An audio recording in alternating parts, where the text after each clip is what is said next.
tu peux continuer avec l'adhésion au groupement de commandes architecte conseil. Je crois que j'ai jamais eu autant de pages pour moi pour le conseil municipal. Hein. Bientôt, je vais concurrencer mon copain Jean-Claude. Bon, là, je vais faire simple hein, parce que je sais pas. Enfin, là, on a fait les tartines là quand même. Hein, pour un truc qui est assez simple. Donc, en 2019, dans le cadre de la mise en place du Plume, il y avait une convention constitutive d'un groupement de commandes qui avait été mise en place en vue de passer un marché de prestations de conseil en architecture et urbanisme. L'objectif, c'était de renforcer la qualité de l'instruction des autorisations des droits des sols, le conseil aux particuliers et le dialogue avec les pétitionnaires.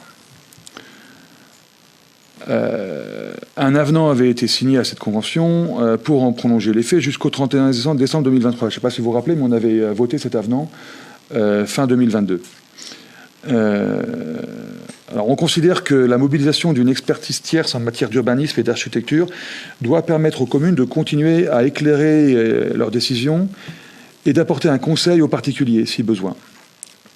Donc aujourd'hui, il y a 14 communes de la métropole qui conviennent de constituer un nouveau groupement de commandes. Donc vous avez la liste des communes, les Sorinières en fait partie. Donc le projet, c'est de faire un groupement de commandes pour une durée de 2 ans qui va être renouvelable une fois. L'objet du marché porte sur des prestations de conseil en architecture et urbanisme dans le cadre de l'instruction des autorisations en droit des sols. Alors, les prestataires pourront assurer les missions suivantes au bénéfice des membres du groupement. Ça, je vais lire. Avis formalisé sur toute demande d'autorisation en droit des sols, du stade de l'opportunité à celle du permis modificatif, déposé par des architectes ou des maîtres d'œuvre. Conseil auprès des services instructeurs et des élus communaux dans le cadre de leur instruction de toute demande d'autorisation en droit des sols, du stade de l'opportunité à celle du permis modificatif. Participation ponctuelle à des commissions ou réunions ad hoc sur des projets sensibles en lien avec un processus d'autorisation droit des sols. Relations et dialogue avec l'architecte des bâtiments de France en tant que de besoin. Participation et conseil lors de jurys de concours sur demande de la commune. Conseil auprès de particuliers et maîtres d'ouvrage publics ou privés dans le cadre de toute demande d'autorisation en droit des sols du stade de l'opportunité à celle du permis modificatif. Donc il s'agit d'un accord cadre à bon de commande. À nous, communes, d'établir le cadre d'intervention correspondant à nos besoins sur la base de cette liste de missions.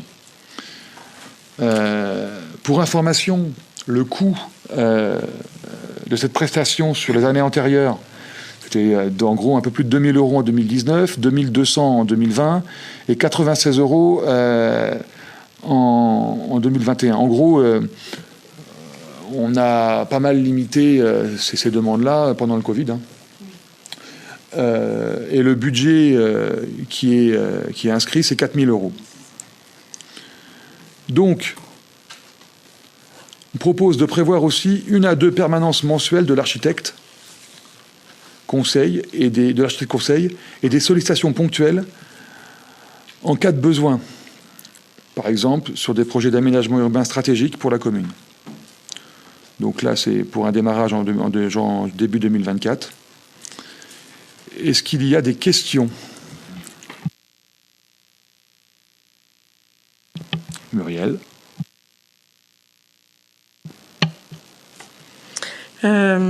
Si on comprend bien, c'est pas obligatoire. À partir du moment où on vote, c'est qu'on choisit. Hein. Non, mais je veux dire... On vote, donc on n'est pas obligé d'adhérer. D'accord, bon. Si on comprend bien, en tout cas si je comprends bien moi, c'est sur sollicitation en fonction des besoins. C'est pas du systématique. Donc je te vois hocher de la tête, donc j'ai ma réponse. Et moi j'ai du coup la question que j'ai au sein de la commune,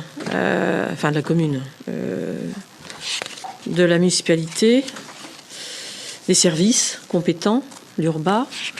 Ça veut dire qu'il n'y a pas la compétence suffisante, pointue. Mais ne ris pas, c'est une question.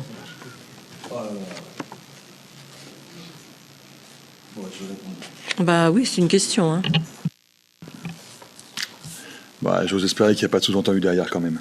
Mais bon, donc c'est ce que Sandrine, qui nous a rejoint à l'urbanisme là récemment, l'explique très bien. En fait, il y a des points, il y a des fois, les sujets sont très pointus. C'est ce qu'on a expliqué aussi en commission, ça. Hein. Les sujets sont très pointus et on a besoin de l'appui d'un spécialiste. Voilà, tout simplement.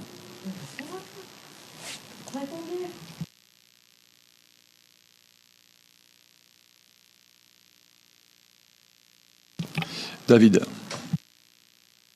Il y a un aspect qui, c'est quelque chose qu'on avait déjà voté, donc qu'on reconduit, donc ça ne pose pas de problème. Il y a un aspect qui est intéressant aussi, c'est quand on l'avait voté à l'époque, tout au début, c'était lié aussi à la disparition du CAUE, qui était porté par le département, si je ne m'abuse, et qui permettait aussi aux habitants d'avoir accès à un conseil en architecture pour, sur des projets, etc., avoir un avis. Donc ce système le permet, donc c'est un service aussi qu'on maintient vis-à-vis des habitants. Et je pense que c'est un aspect qui est important dans la globalité de cette offre-là. D'autres questions, d'autres remarques?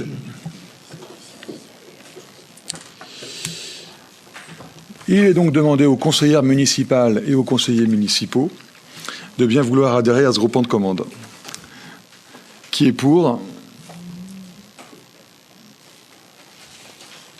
Bruno, d'accord, ok, c'est bon. Merci. Merci.